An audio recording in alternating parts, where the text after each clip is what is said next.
In the Middle Ages, having a baby was basically a gamble. You walk into the delivery room and hope to walk out alive. Both mother and child had a terrifyingly low chance of survival. Doctors in modern hospitals wear gloves to prevent the spread of germs. Well, in medieval times, you had midwives, people who assisted during childbirth, but they weren't exactly medical professionals. They were usually older women who had experience delivering babies, but their knowledge was based on old wives' tales, tradition, and a whole lot of trial and error. Hospitals, as we know them, didn't exist. Deliveries took place at home, typically in dark, smoky rooms filled with the smell of stale waste and chamber pots. The birthing room was considered a woman's domain, so men were generally kept out of the delivery process.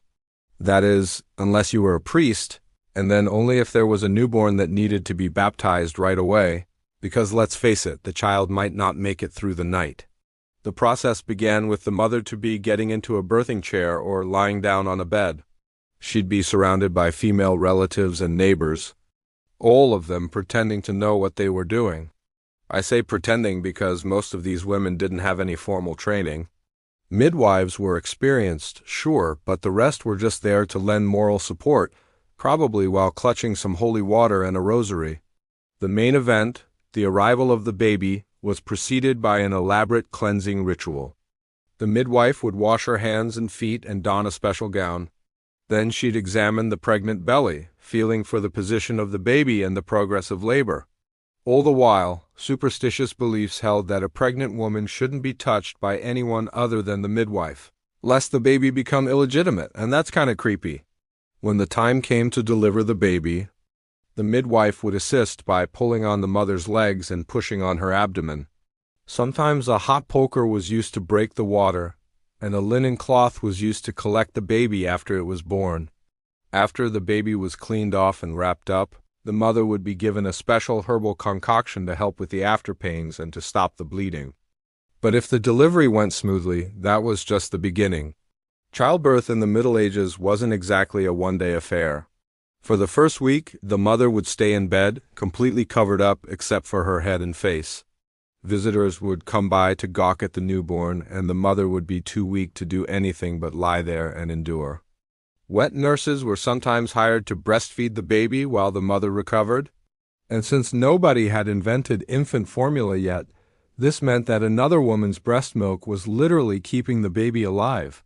The entire community played a role in ensuring the baby's survival. Neighbors would bring food and help take care of other children in the family so that the parents could focus on the newborn. Godparents also took on the responsibility of teaching the child about their faith and making sure they were baptized.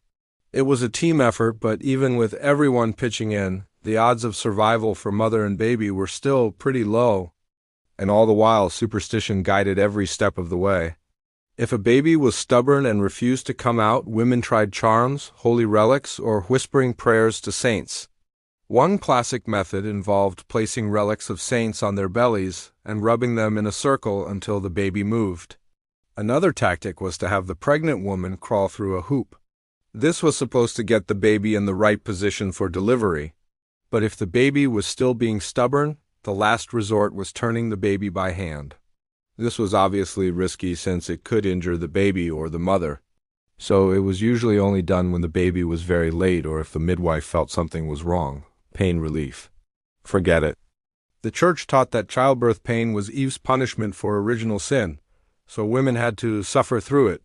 No epidurals, no numbing injections, just prayers, herbs like pennyroyal or sage, and maybe a stiff drink of ale to dull the pain a little.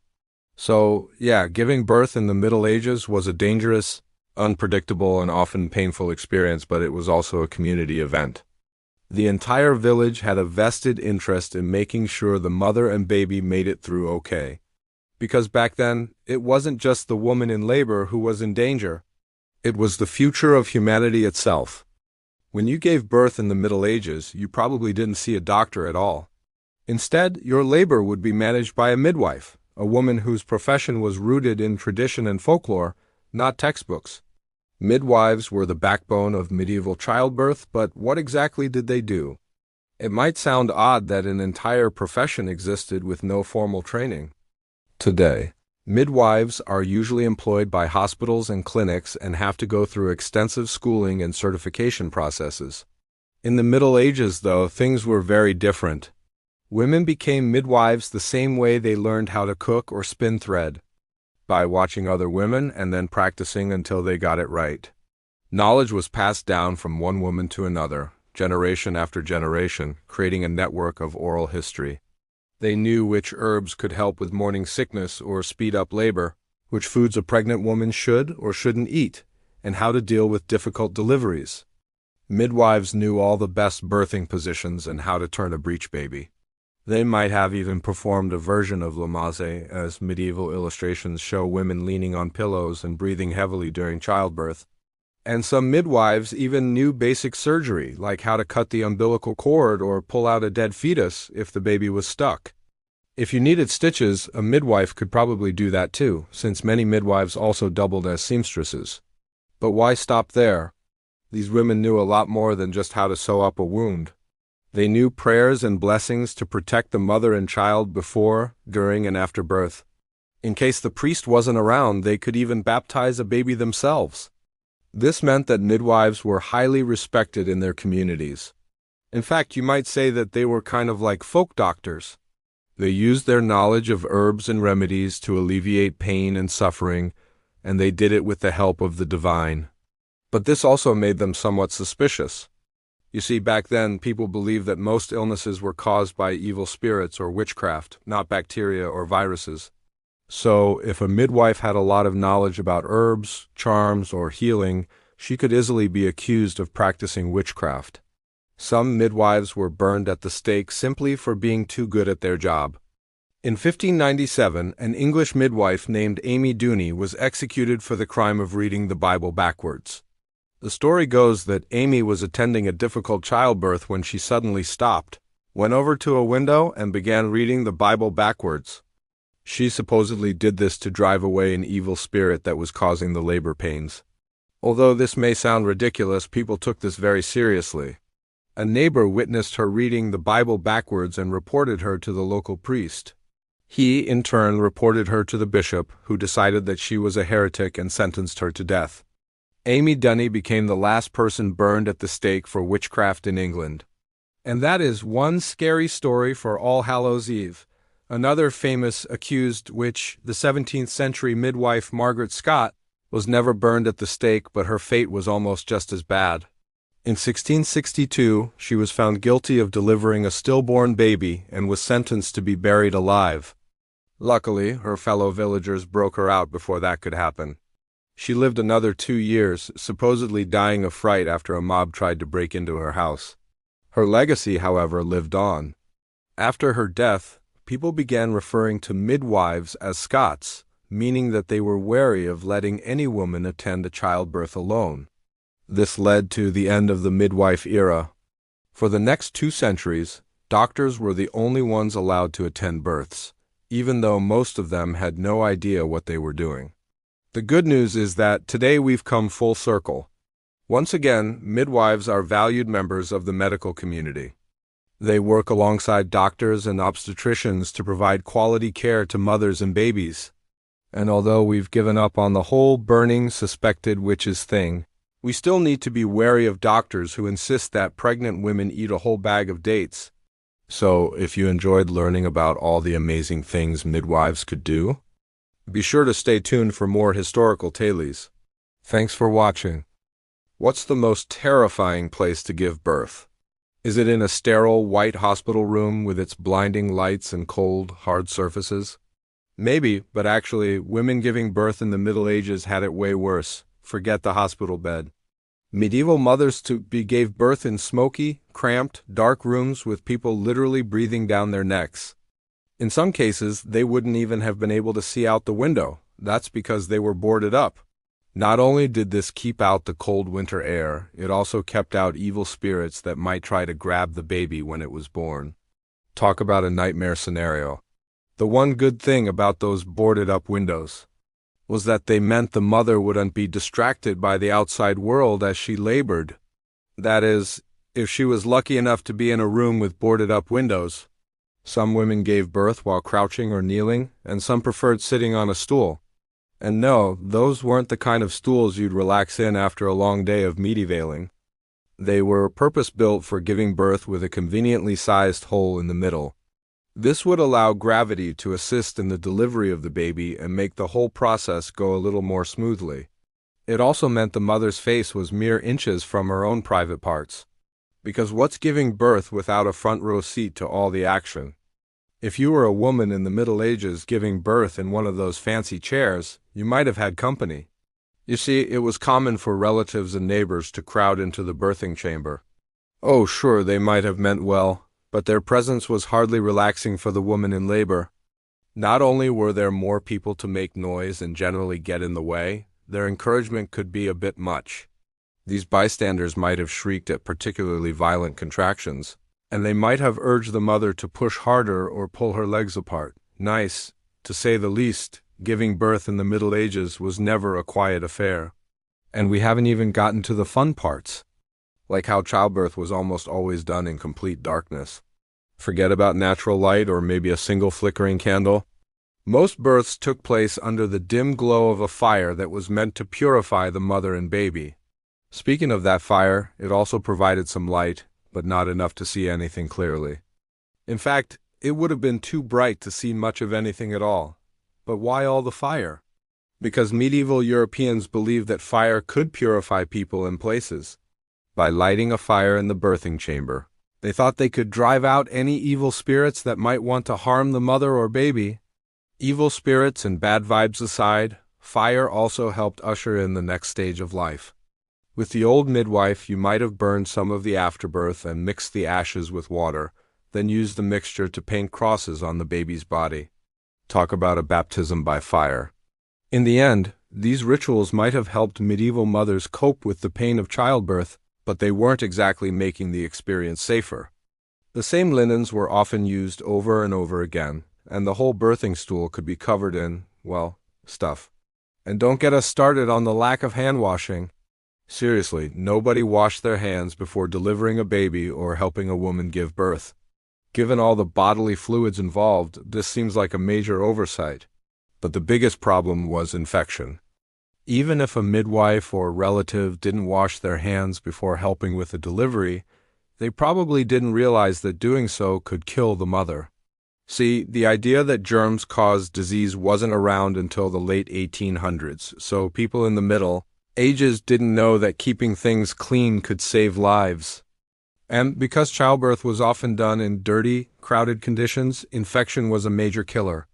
Sepsis, inflammation of the uterus, and blood poisoning were all too common, especially since doctors sometimes had to perform the painful procedure known as the version, where they manually turned a baby to get it into the right position for birth. Yikes. No wonder people wanted an epidural. Just kidding. They didn't have epidurals back then. So while we think hospitals might be scary places to give birth, at least they're a lot cleaner than they used to be. For more ways, the Middle Ages were a lot worse than you thought. Stay tuned. Picture this, it's the year 1865 and you're about to give birth. You've got your husband by your side along with a few family members and close friends. The scene is set in a dark, dank, smoky room with grime-caked walls and a dirt floor. A fire crackles merrily in the hearth, casting flickering shadows that dance with the smoke rising from the bed where you'll soon be giving birth. That's right, the humble hospital birthing room. Well, actually, no, not quite. That sounds more like a horror show than a place of healing, and for good reason. Because believe it or not, the image we have today of a pristine white room with gleaming stainless steel equipment and soothing music playing softly in the background is actually a fairly recent development in history. Before the 20th century, childbirth was a traumatic, dangerous, and very public affair. So let us take a journey back in time and find out what it was really like to give birth in medieval birthing chamber. You might think of medieval times as being dirty and smelly, and you wouldn't be wrong. But in many ways, the filth and grime of the Middle Ages were actually a defense mechanism against one of the biggest killers of the day, infection. The most important rule in the medieval birthing chamber was to keep out the cold. Not only would this cause discomfort, It was believed that letting in the cold air would invite in evil spirits that could harm the mother or baby. So women giving birth would have their windows covered with heavy drapes or blankets to keep the drafts at bay. This, of course, meant that the birthing chamber was usually quite dark, which wasn't ideal. But there was no such thing as electric lights in the Middle Ages. So candlelight was the only option. And those candles weren't just for illumination. In many cultures, fires were an important part of the birthing ritual.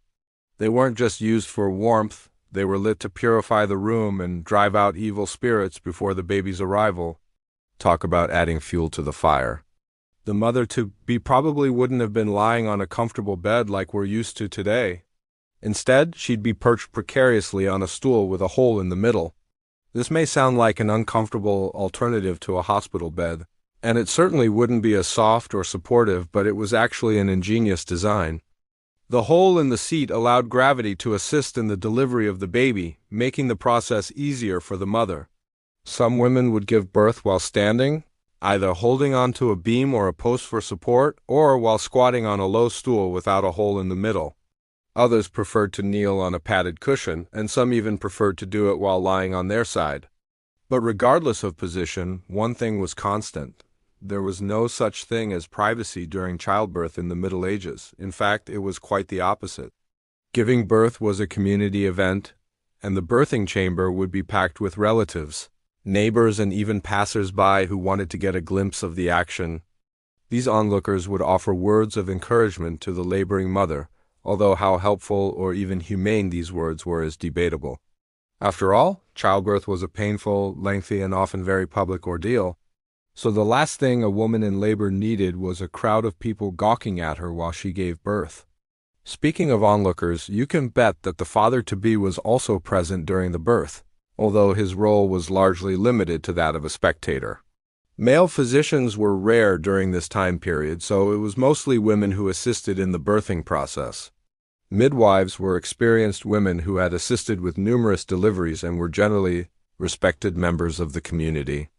However, despite their best efforts, childbirth was still an incredibly dangerous event. The same linens were often used for birthing, and the unwashed hands of the midwife or other attendants could introduce infection into the wound. Menstruation was also considered a form of pollution during the Middle Ages, and a woman giving birth was seen as being unclean. For 9 months following the birth, she would be forbidden to attend church or participate in other public activities. In fact, she was expected to remain indoors and away from other people as much as possible. All of these practices may seem barbaric and uncivilized to us now, but they were standard procedure for centuries, and the results were horrifying.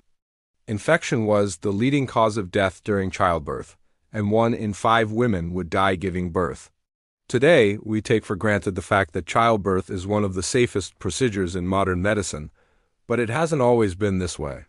So the next time you hear someone complaining about the pain and discomfort of childbirth, just remind them that it could have been much worse. They could have been giving birth in the Middle Ages. Thanks for watching. Death is something that we're all gonna face eventually, but for medieval women, childbirth was one of the leading causes of death. Yikes. So let's talk about what it was like to give birth in the Middle Ages. As always, this video is made possible by my amazing patrons. If you'd like to help me make more videos like this, you can go ahead and check out the links in the description. Giving birth during the Middle Ages was dangerous for a number of reasons. The biggest problem was infection. Without antiseptics, any break in the skin could lead to a deadly infection. And childbirth, well, that's messy. Childbed fever was common, as were other infections that could be passed from the child to the mother during or after birth. If labor stalled and the baby couldn't be delivered, there were few interventions that could be done safely. Things like forceps were sometimes used, but these were unwashed and could introduce bacteria into the open wound of the birth canal. They were also just kind of a blunt instrument and could cause serious injury to both the mother and the baby.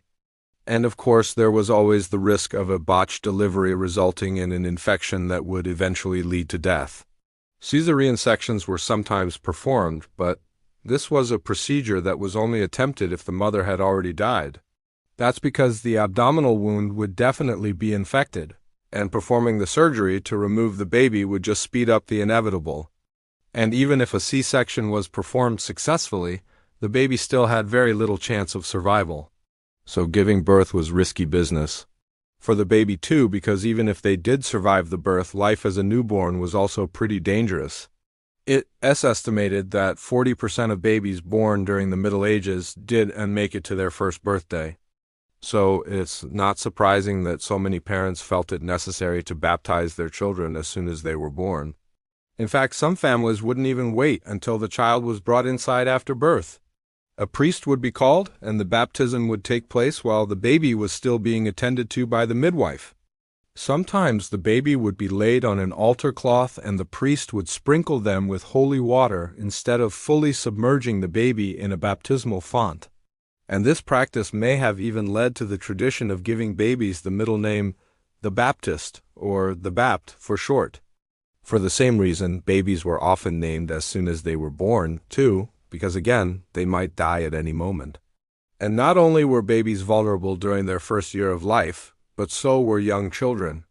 A child of 2 could easily die from a fever, and even older children were at risk when they were exposed to adults who had no resistance to common diseases. So, medieval parents didn't want to wait to give their kids the gift of their name. By naming a child, they were integrating them into the community and welcoming them as part of the family. It was an important step that needed to happen quickly. And speaking of names, during the Middle Ages, a woman couldn't choose her own name, but she could choose her daughter's name.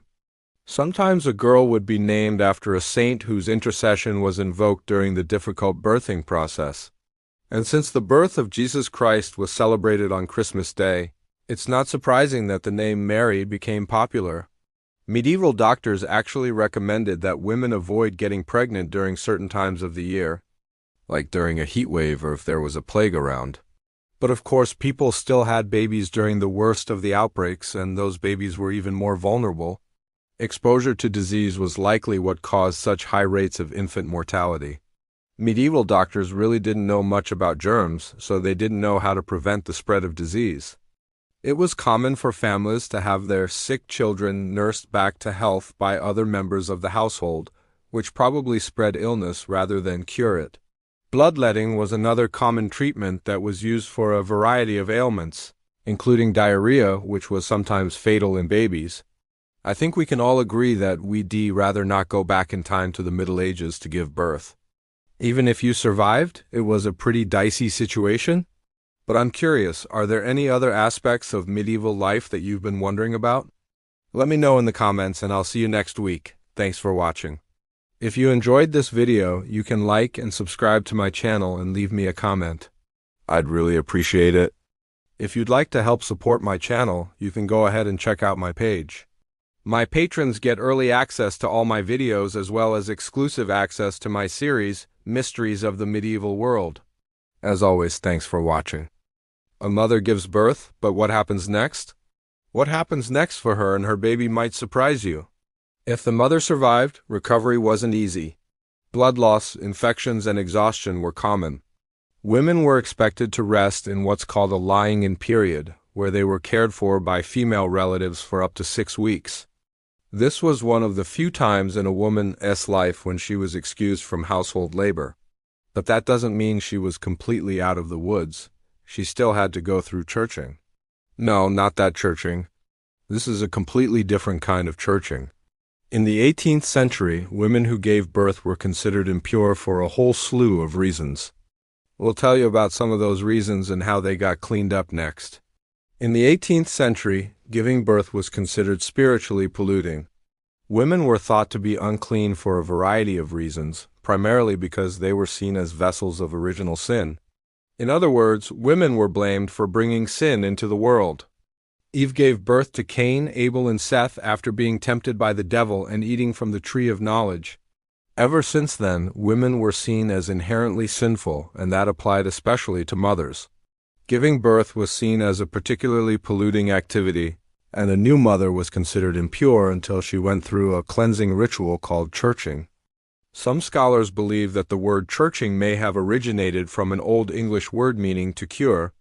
Churching was meant to cure the mother of the impurity that came with childbirth, but the ceremony had other purposes as well. It was a way to formally welcome the baby into the Christian community, and it ensured the mother's safe return to society. Without these rituals, a woman could remain stuck in a state of impurity for months or years, and no one wanted that kind of stink hanging over them. So what exactly did a churching ceremony entail? The first step in the process took place right after birth. The baby was baptized immediately after being born, ideally by a priest. If there wasn't a priest around, any male relative could do the honors. The baby was given the Christian name, and the father declared whether he acknowledged the child as his. Once the baby was churched, the mother had to wait until she was physically recovered enough to attend a mass in person. This usually took about 8 weeks. During this time, she was considered so impure that she couldn't leave her home. Her room was likely filled with the smell of stale waste and chamber pots. And if that wasn't bad enough, she also had to deal with lochia, which is vaginal discharge that can last for weeks or even months after giving birth.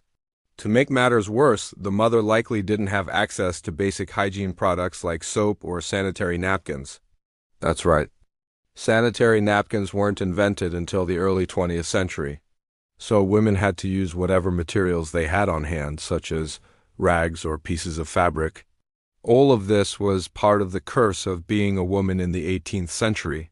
Women were literally stuck cleaning up after themselves while trying to recover from giving birth. Once the mother was well enough to leave the house, she still had to take a few more steps to cleanse herself. She needed to get her hair cut, presumably to remove any blood or dirt that had gotten tangled in it. Then she had to buy a special white linen cloth to wear on her head, neck, and shoulders as a kind of protective covering. This was necessary because her skin was still considered impure. Finally, she had to confess her sins to a priest, who would absolve her of both her original sin and any other sins she may have committed since her last confession. Only then could she partake in communion and be fully restored to the church. It's important to note that not all women were able to go through this entire process. Poor women who lived in rural areas often didn't have access to a priest or the means to travel to a church, and women who lived in areas with strict sumptuary laws couldn't afford the proper clothing required to attend Mass. For these women, the churching ceremony either didn't happen at all or took place in a much more informal setting. Giving birth was dangerous and painful. Childbed fever killed hundreds of thousands of women in the 18th century. And even when a mother survived, she had to deal with weeks or even months of exhaustion, pain, and social stigma. When women did survive, they had to wait until they were physically and spiritually clean before they could return to normal life. That's why it's important to remember the countless women who died in childbirth and the many others who endured grueling recovery processes just to have a chance at survival. The year is 1348 and the place is rural France. A peasant woman has gone into labor. Her husband and a neighbor help her through the pain of childbirth, hoping that this time the baby will live. Will she survive? What about the baby? Will they both make it? Welcome to life in the Middle Ages, where we bring you the sights, sounds, and smells of the medieval world. Viewer discretion is advised for this episode, as some may find the details of childbirth disturbing. Despite all the danger, childbirth was central to medieval life. Women were expected to have lots of children since so few survived. For noble women, it was a matter of producing an heir. For peasant women, it was a matter of helping their husbands maintain their small farm and also doing endless labor in the fields and at home. In short, childbirth wasn't just a personal experience, it was a cornerstone of survival for communities. Every new baby meant another worker to help with the harvest, another soldier to fight in the king's army, and another noble to carry on the family line. But there was more than one way to get pregnant.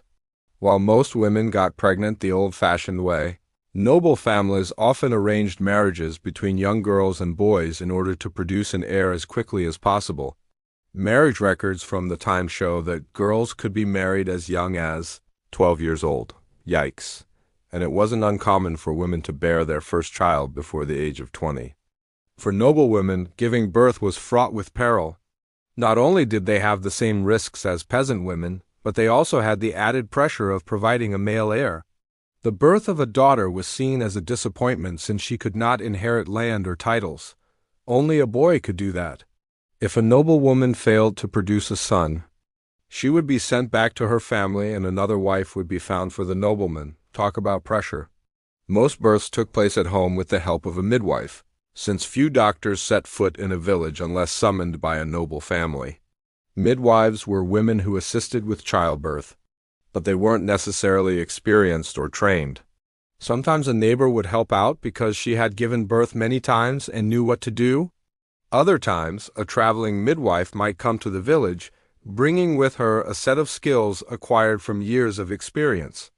Either way, assisting with childbirth was dangerous business. A midwife could be blamed if a mother or baby died during labor, and sometimes they were even put to death for their failure. When a woman went into labor, the midwife would arrive and begin the long process of helping her give birth. She would bathe the woman's feet, trim her nails and rub oil into her legs, then break her water and massage her belly. Then the hard work began. The midwife would help the woman push and scream as the baby slowly moved down the birth canal. Throughout the ordeal, she would keep the baby's head covered with a cloth so as not to startle the mother. After the baby was born, the midwife would clean it off, wrap it in swaddling clothes, and place it on the mother's belly to keep it warm. Then she'd turn her attention back to the mother, making sure she expelled the placenta and repaired any tears in the vaginal canal. Finally, when all was well, the midwife would leave, hoping that she'd be summoned for her next delivery. What about the father, you ask? Well, he was expected to be present for the birth, but not inside the birthing room. His job was to help his wife get ready for bed, light the candles, and fetch the midwife when needed. He'd wait anxiously outside the room while the birth progressed, and then he'd rush in once the baby was born to see if it was a boy or a girl. As you can imagine, childbirth was anything but routine. Sometimes the baby was born feet first or sideways. Sometimes it was stillborn or it came too early. Sometimes the mother bled too much or refused to eat. Every birth was a new challenge, and every birth brought its own drama, pain, and terror. But the women of the Middle Ages faced it all with courage, rituals, and the help of midwives who risked everything to keep them alive. So what do you think? Did you learn anything new? Let us know in the comments. And don't forget to subscribe for more medieval misadventures.